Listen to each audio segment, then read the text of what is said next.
La mastocitosi sistemica è una patologia rara e complessa, sia nella sua patogenesi, sia per l'impatto sulla vita del paziente, perché spesso si arriva alla diagnosi definitiva dopo molto tempo e grazie all'incontro con l'associazione di pazienti ASIMAS.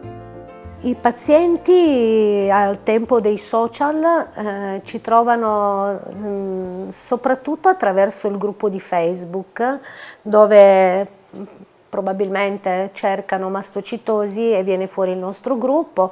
È un gruppo di supporto, non ci sono risposte mediche e tecniche, perché è un gruppo tra di noi di supporto, di conoscenza e informazione, e attraverso il gruppo poi noi riusciamo a indicare la strada più corretta per quel paziente nei vari ambulatori, nei centri di riferimento per la malattia. Nella prima puntata della serie Mastocitosi sistemica, in viaggio verso la diagnosi, abbiamo visitato l'azienda ospedaliera integrata di Verona, uno dei primi centri di riferimento per la patologia. Negli anni poi si sono andati creando nuovi centri, anche nel sud Italia e nelle isole. Oggi ci troviamo presso l'azienda ospedaliera universitaria Policlinico San Marco di Catania, che dal 2019 ospita un ambulatorio multispecialistico dedicato alla malattia.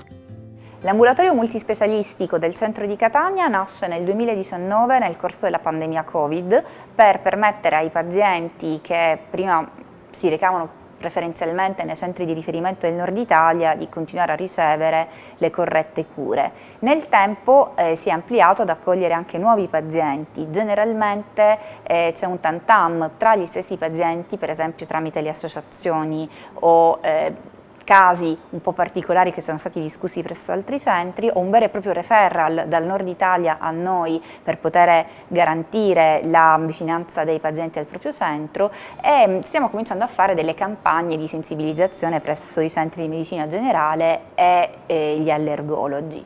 E l'interesse è cresciuto in maniera tale per cui ci siamo resi conto che noi da soli non potevamo riuscire a fare una diagnosi precisa di questa patologia, ma abbiamo bisogno dell'aiuto, della collaborazione di tanti specialisti, e quindi abbiamo pensato di coinvolgere tanti specialisti che probabilmente poi sono quelli che per primi vedono i pazienti affetti da mastocitosi, perché la mastocitosi è una patologia, direi, molto proteiforme, una patologia molto variegata.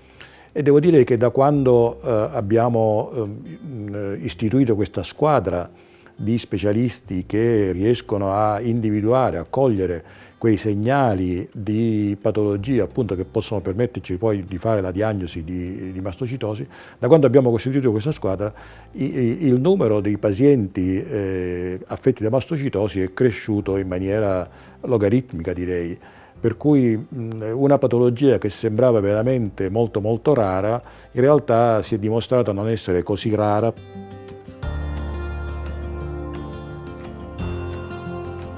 Le aspettative sono sempre altissime quando si incontra il medico che finalmente il sospetto comincia a prendere forma.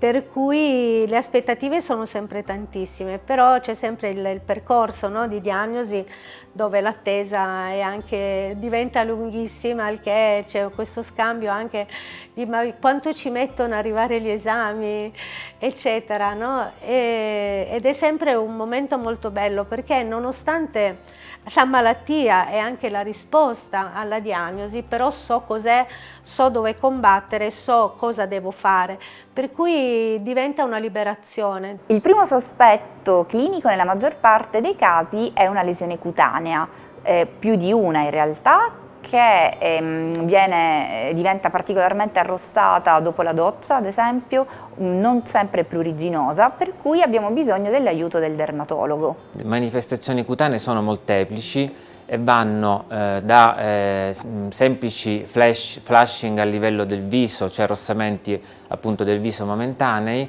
a eritemi diffusi, piccole papule a livello cutaneo, fino anche a lesioni nodulari, a bolle ripiene di liquido. Il dermatologo, con la sua expertise, con la sua esperienza, è in grado generalmente, anche soltanto clinicamente, di fare, appunto, di differenziare queste patologie. In alcuni casi i pazienti lamentano reazioni allergiche o addirittura gravi episodi di anafilassi. Anche in questi casi, comunque, riconoscere la presenza della mastocitosi non è banale. Allora, diciamo che in realtà si dovrebbe sfatare il mito, nel senso che la mastocitosi non è una patologia allergica, cioè si manifesta, il fenotipo è come quello di una reazione allergica, perché il protagonista è sempre il mastocita che determina una diciamo, attivazione. L'attivazione del mastocita è la cascata delle varie citochine, tra cui l'istamina, che poi si manifesta, ma in realtà la malattia allergica è una malattia mediata dal sistema immunitario, una malattia di tipo 1, quindi spesso si fa confusione. In caso di dubbio diagnostico, la presenza di un team multidisciplinare dedicato è di fondamentale importanza per poter dare al paziente risposte certe. Ci sono diversi esami di laboratorio che devono essere fatti da persone competenti, che abbiano consapevolezza di quelle che possono essere le difficoltà diagnostiche in questo tipo di patologia e che abbiano la capacità appunto di andare a scovare piccole alterazioni che poi ci possono permettere di fare una diagnostica precisa. La diagnosi di mastocitosi richiede innanzitutto prima un'identificazione morfologica della lesione. Infatti già dal 2017 l'Organizzazione Mondiale della Sanità, nella classificazione delle neoplasie emopoietiche, aveva inserito la mastocitosi in un capitolo interamente dedicato alla patologia, inserendo dei criteri diagnostici con criteri diagnostici maggiori e minori. A questo si aggiungono i criteri minori, tra cui, oltre i valori di triptasi sierica, anche appunto le indagini mutazionali del gene KIT, e poi tutta un'altra serie di parametri che possono essere presenti in varia proporzione. Innanzitutto noi dobbiamo vedere se c'è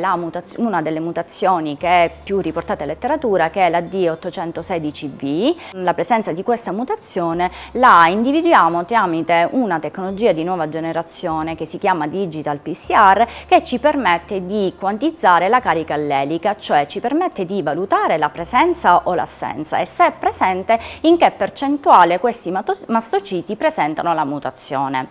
Oltre a questo, quando noi siamo in assenza di questa mutazione conosciuta in letteratura, dobbiamo però andare a individuare se in tutta la sequenza nucleotidica è presente anche un'altra alterazione, perché questo ci permette di poter stabilire uno dei criteri minori della mastocitosi. Spesso questa che è la diagnosi istologica di massima raccomandata, spesso non viene praticamente confermata. Il valore aggiunto della citoflorimetria è proprio quello di analizzare il midollo in toto e quindi non solo evidenziare l'eventuale presenza di mastociti patologici, ma anche quello di evidenziare eventualmente patologie monoclonali ematologiche che spesso sono associate alle mastocitosi.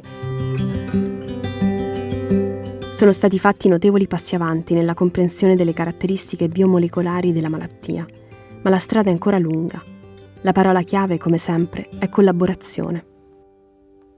Questa collaborazione è frutto di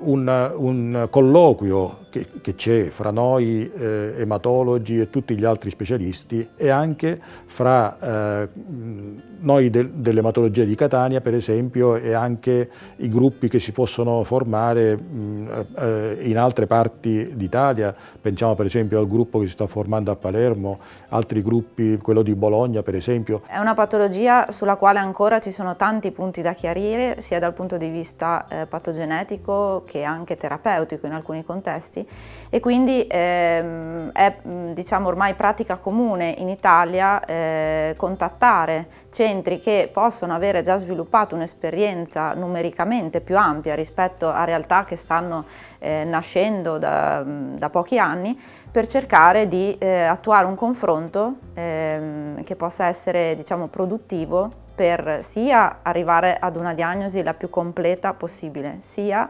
poi impostare la terapia più adeguata.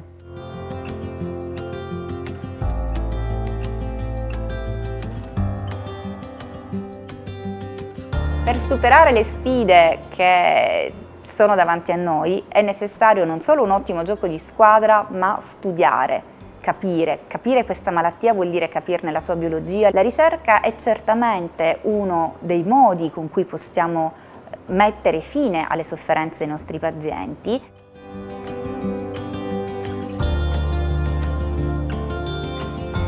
Negli ultimi anni, oltre alle conoscenze maggiori dei medici che comunque continuano imperterriti a studiare per la patologia, sono affiancati anche dei nuovi farmaci che indubbiamente aiutano, una volta ottenuta la diagnosi, aiutano la loro vita quotidiana.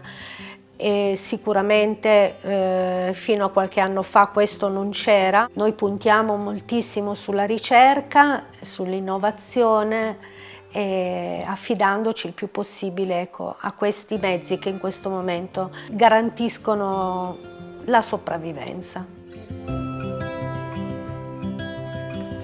Il viaggio continua grazie alla ricerca e all'intensa collaborazione in essere tra i clinici e l'Associazione di Pazienti ASIMAS.